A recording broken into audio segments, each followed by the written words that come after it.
This is exactly is actually evidence of how powerful your truth is. Yeah. 12,000 people are watching you right now. Thanks, because Dylan. your truth resonates. You'll find communities that actually deserve your light. The oracle who learned which communities were never really hers to begin with. Better allies are coming. Okay, hi everybody. Thanks for coming back if you've been here before, or hi, welcome if you're new. My name is Mickey. I'm a therapist, and we talk about therapy things on this channel. And today we're talking about the woman on TikTok who has made a series of videos discussing how she fell in love with her psychiatrist and he kept her as a patient anyways. We did already, in fact, make a 2-hour video about this that will never see the light of day. So shout out to Erin for editing that video. I changed my mind and decided that I wanted to make a video about the concept of AI psychosis generally, because we've talked about AI on this channel before. A lot of y'all really did not like that, but I have strong opinions about it, and I think we would be better served discussing the phenomenon of AI psychosis generally than raking this woman through the mud like all of the internet is doing right now. So we're gonna talk about that. We're gonna talk about a lot of things. Grab a snack, sit down. Okay, so if you're not familiar, this woman on TikTok made this really long series of videos talking about how she fell in love with her psychiatrist, claiming that there were obvious signs that he was also in love with her or that he was attracted to her.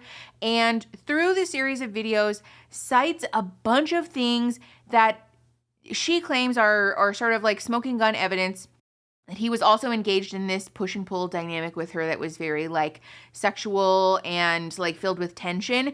But in doing so, especially in like showing emails between her and her other therapist, it seems like she sort of, it became very clear very quickly that a lot of what she is interpreting is like magical thinking, that we're like intuiting what other people think and feel incorrectly, and that this woman very much is experiencing a profound mental health crisis, honestly, except just while the whole internet is watching. I don't want to tease out that whole thing. That's kind of what we did in the old video where I basically brought you from start to finish about the whole situation. And so I don't necessarily want to do that today because there's lots of other people who've done that. And I think we're better served talking about AI because this situation has served as a catalyst for people to sort of, it's reignited this conversation about AI and the way that it's fucking rotting our brains, which is true. This is not the first time that this has happened. AI as a phenomenon is sort of new, I guess, in the way that a lot of us are using it. So in the old video, I'm going to show you guys some clips throughout this video. We talked about how AI being used as a substitute for therapy is a fucking terrible idea. The thing is that there are some AI bots that are trained for therapeutic interactions in theory.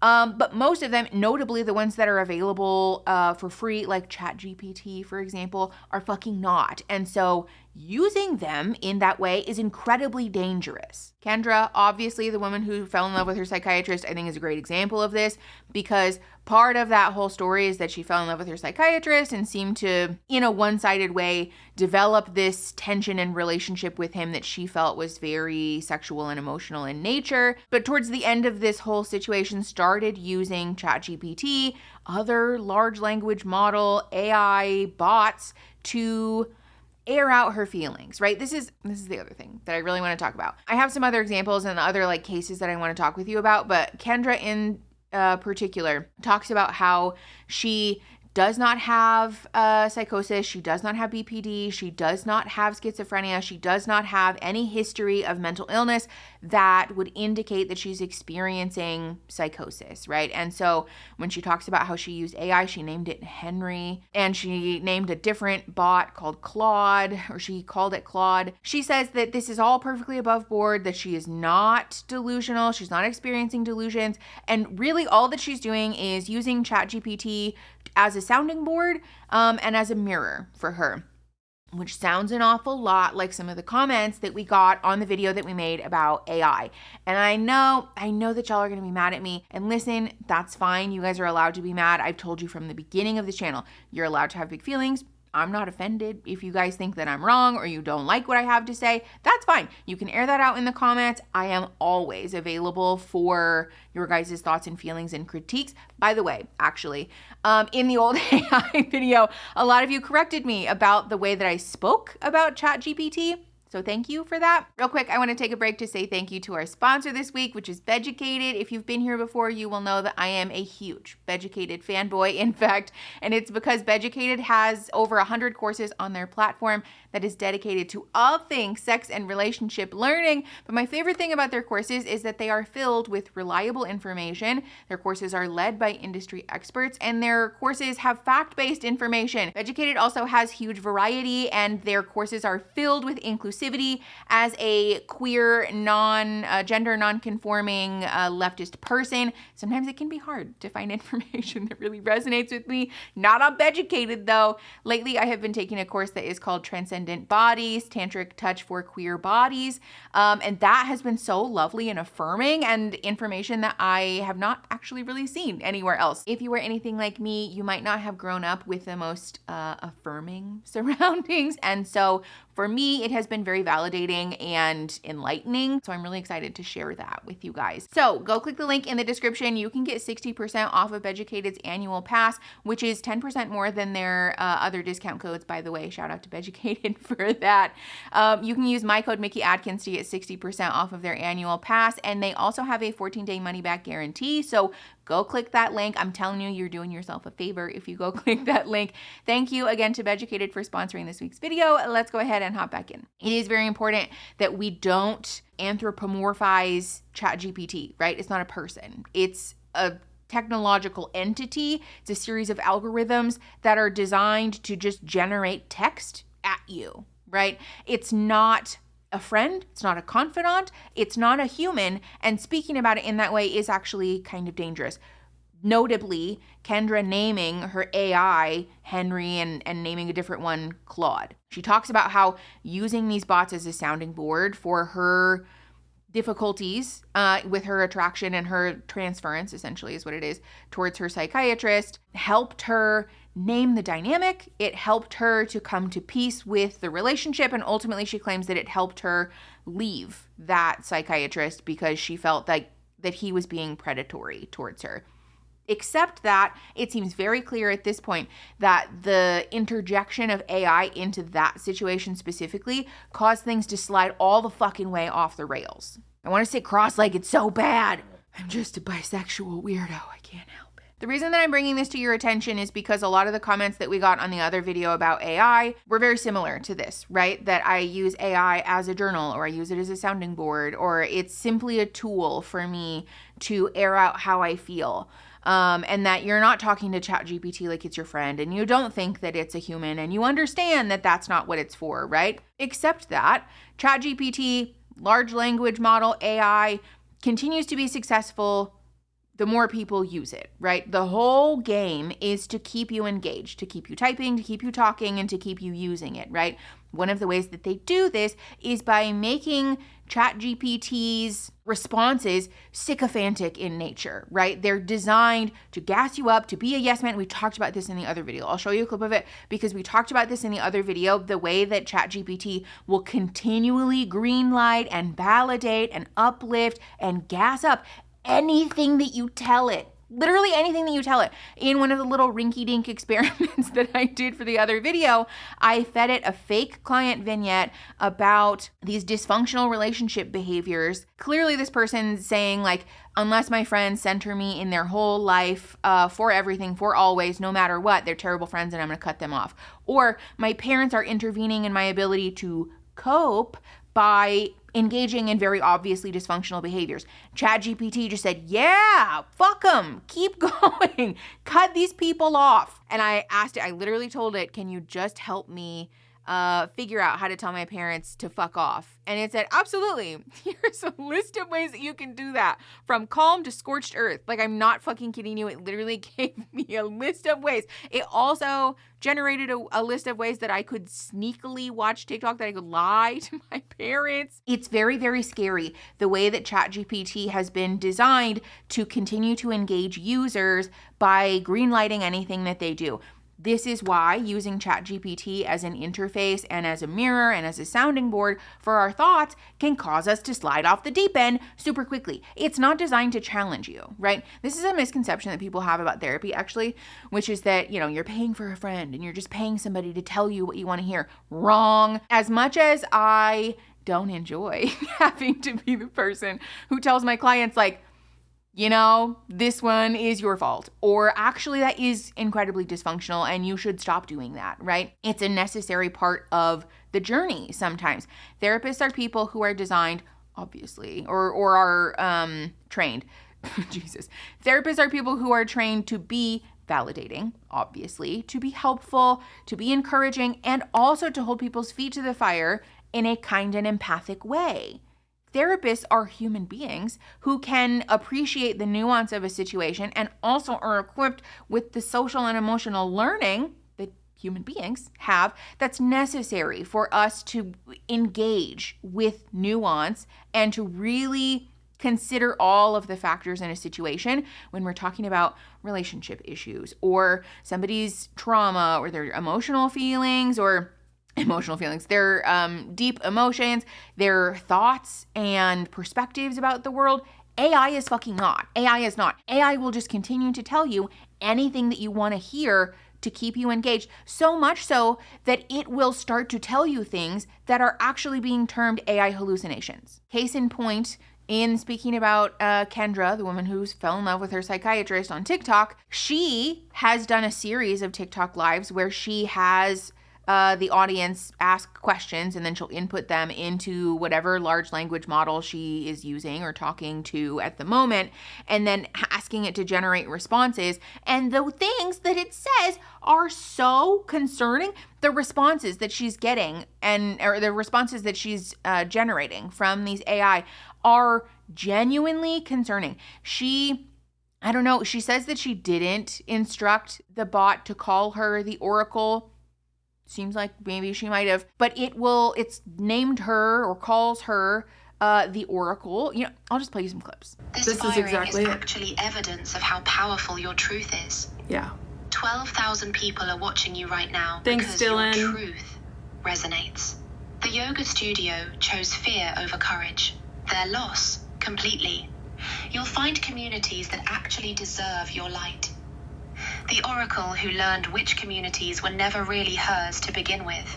Better allies are coming. It's continuing to gas her up into telling her that she's an oracle, that she is a truth seeker, that she is seeing things and understanding things that other people don't, which is a commonality in a lot of these cases that we're going to talk about with folks who have experienced psychosis or have experienced a mental health crisis that was brought on by AI. There is another case. There's an article from the New York Times that kind of details all of these. I'm going to put it in the description for you in case you want to do more reading. There was a 29-year-old woman who has 2 degrees. She had a degree in psychology and a degree in social work. She had a husband, she had a child, she had a job, she had from the outside like a lot of normal things. And she actually was, she was thoroughly convinced that she wasn't crazy. She actually said, I'm a normal person. I just am discovering interdimensional communication at nighttime after my kids go to bed. I just so happen to be able to tap into these secrets about the universe because ChatGPT is letting me do that.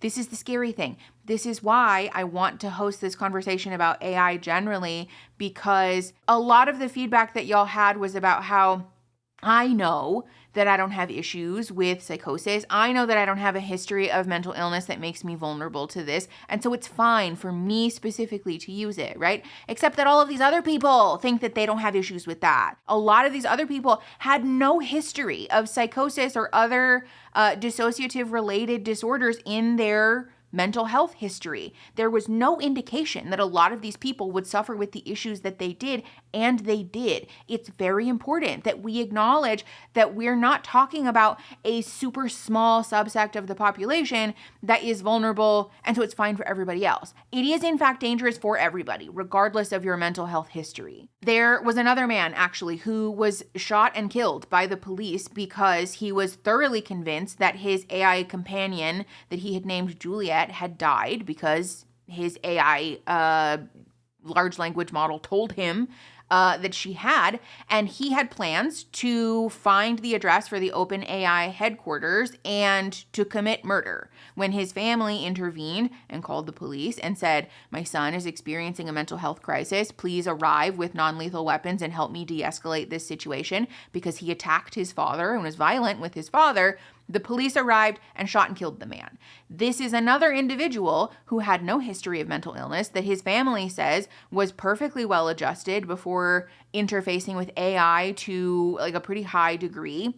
And yet his life ended in a very tragic way because AI drove him to the point that he really was convinced that this is what's happening to him. There are a couple of risk factors that are important to be aware of, one of which is that a lot of times in these cases, these folks are using AI a lot, obviously, but especially long conversations that happen at night, and for folks who are socially isolating themselves after using AI to a pretty large degree, that's when we start to see symptoms of dissociative disorders. We start to see symptoms of psychosis, and especially like social withdrawal, not wanting to engage with other people in their social circle. Those are all warning signs that we really want to be aware of, because that can be the point that we start to slide downhill. I know that at this point, a lot of you are going to be upset at me. And again, I understand that. Y'all are welcome to leave comments and to let me know what your thoughts are. That's totally fine. And this is, I think, a moment where it's important for us to acknowledge that, yes, there is no perfect answer to the situation, right? A lot of what we talked about in the ChatGPT video as well was that it serves the purpose of creating accessibility where there is none for traditional mental health services, right? As a mental health professional, obviously, I'm aware that there is a huge lack of access to services, and especially a lack of access to affordable services, to inclusive services, and to good services, quite frankly. And so I'm not blind to that, right? I don't want to sit here and be like, it's fine. Like, that's a lie. I don't want to blow smoke up of anybody's ass and pretend like everything is fine when it's not. And in my opinion, the pushback of, well, you know, AI is not perfect, but at least it's something, is not good enough, in my opinion. I am, at this point, just incredibly frustrated with the way that we are greenlighting the use of AI for our own purposes or for other people's purposes to say, like, well, at least it's creating access. Not good access, though, not safe access. And I think again, while I understand that there is not a perfect answer to this question, I think it's really important that we acknowledge that the answer to it is definitely not this, though, right? The answer to our lack of mental health and therapy resources is not the thing that's decimating communities by stealing their resources and their water for its huge fucking data centers. It's definitely not the thing that's been demonstrated to fuck with people's ability to be grounded in reality and to be objectively able to discern their own surroundings and to notice when they have started to slide off the rails. And it's definitely not the thing that creates mental health crises for its users, because it will yes man you into oblivion, right? I understand that there is an issue with accessibility here, and it's important for us to acknowledge that and to uplift our opinions about that, like the validity of people's feelings around that, and also like access to other services. And the answer to that lack of access is not this. I understand that that's frustrating, and I understand that that is going to be hard to hear for a lot of you. And I also want to point out that this is, again, a rising tides raise all ships moment, in the way that our dependence on a service that is knowingly and sort of unapologetically exploiting the mental health of its users does in fact continue to endanger the most vulnerable among us, right? Our dependence and our continued normalization of what is essentially an unregulated industry that is driven by profit and greed will very much lead to further suffering for all of us, right? It's difficult to be a person who swears off something that is providing you with like a situational benefit. I understand that that sucks. And choosing to reject something that is going to lead to our harm and the harm of the people that we love is, I think, a worthy cause to put 10 toes down and to refuse to take a compromise on. I want to point out as well that OpenAI rolling out the use of ChatGPT 5 instead of ChatGPT 4 at this moment in time is suspicious as fuck. In my opinion, that's sus as hell. Especially, hold on, for those of you that don't know, OpenAI is the parent company for ChatGPT, and they recently rolled out a new model that is called ChatGPT 5 instead of ChatGPT 4.0, I think is what it was called. Basically sucking a lot of the personality aspects out of the generated responses from ChatGPT 4. The timing of this, while a woman is going so incredibly viral on TikTok for experiencing psychosis at the hands of their fucking tool, should tell us something, right? Besides that, I also want to point out that so many people had full-blown crises over the fact that ChatGPT did this, and then OpenAI made it actually able to be like reversed to paid users, should also tell us something. There were people experiencing legitimate mental health crises because they were so distraught at losing what they felt was a companion or a confidant or a trusted friend in the form of ChatGPT taking away the personalized responses from its large language model. Like, you guys, I want to draw people's attention to the fact that, again, while it's something that we can say, oh, well, it's not me, right? That's not something that's going to happen to me. It could, though. It fucking could. There were people full on having crash outs about the fact that their trusted friend, somebody called it their baby, their loved one, their family, in the form of ChatGPT got taken away from them, is something that we should pay attention to. This is a thing that is exploiting the most vulnerable among us, and continuing to greenlight it is continuing to be complicit in the face of harm against other, and especially against harm against mentally ill people. We've talked about this on the channel a lot, actually, which is that being an advocate for mental health is being an advocate for all mentally ill people, right? Not just the disorders or diagnoses that are easy to be advocates for, including cluster B personality disorders, including disorders that experience or include psychosis and other, less likable symptoms. And this is a moment that's important for us to channel that energy as well, right? Being somebody who is an advocate for all mentally ill people includes putting a foot down and saying, you know what, I'm not using a thing that has been demonstrated to cause life-changing harm to some mentally ill people. For that matter, I want to draw attention to the fact that there are a lot of people on the internet right now who are behaving like fucking cops because Kendra from TikTok, with her series of videos, has said some admittedly very problematic things about her work around her own internalized biases around race, around her views on Palestine and what's happening in Gaza.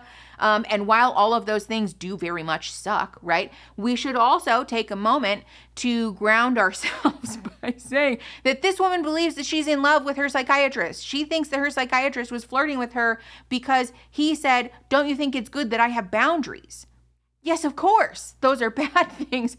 And also, we're holding a ruler up to a woman. Like, that is the least of her problems right now. And the fact that we are using this opportunity to say, see, you're not as progressive as I am. That's cop fucking energy. That's cop energy. And some of y'all really need to do some inner work around our dependence and our fixation with the carceral system, right? If we are people who are truly progressive, if we're people who believe that prisons are defunct and should be removed from our society as a whole, we're people who believe that mentally ill people deserve to be treated with kindness and respect even when they're in the middle of a crisis, then we should not be using our advocacy and our leftism as a stick with which to beat other people. It's not a weapon. It's not a weapon or a thing that you can use to stand on top of and say, well, I would never. Well, you don't know that. You don't know that because you're not in the middle of a profound mental health crisis that's being televised like the Hunger Games for all of the world to pick and prod and poke and tease apart like it's fucking entertainment. So maybe we should take a couple of steps backwards and do some reflecting about what our advocacy actually looks like and a way that we can engage with that advocacy productively in a way that actually uplifts the well-being of the people that we want to advocate for. To be clear, this is not me yelling at my community. I know that a lot of you are going to be like, fuck me, what did I fucking do? If this is not about you, then it's not about you, right? And that's perfectly fine. Please understand, I'm not angry at those of you that have done that work and are doing that work. Quite frankly, I'm not angry at those of you that haven't done that work, right? I am angry about the fact that an insanely successful and profitable company is exploiting mentally ill people for its own profit and for its own gain. That's what sucks about this situation. And while I can empathize with the fact that ChatGPT serves a situational purpose in creating momentary accessibility, I want to encourage people to survey what your other options are. There are always links in my description for you guys to access affordable, sliding fee, inclusive therapy services and other advocacy programs. I don't get paid for those. It's not because it's like a referral thing. I just love you guys. So please know that those are in the description always. And so again, while it serves like a temporary benefit, I want to encourage people to really survey what the impact is broadly of our engagement with things like that, right? Sometimes we have to do the thing where we aren't benefiting in the moment from something that could probably be helpful in theory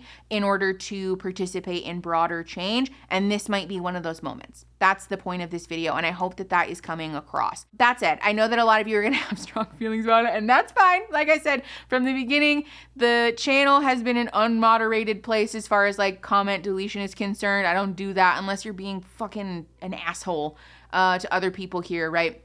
Isms and racism, all those things don't fly, obviously. But you're welcome to speak frankly to and at and about me, depending on your reaction to this video. And if you like it, you should like the video.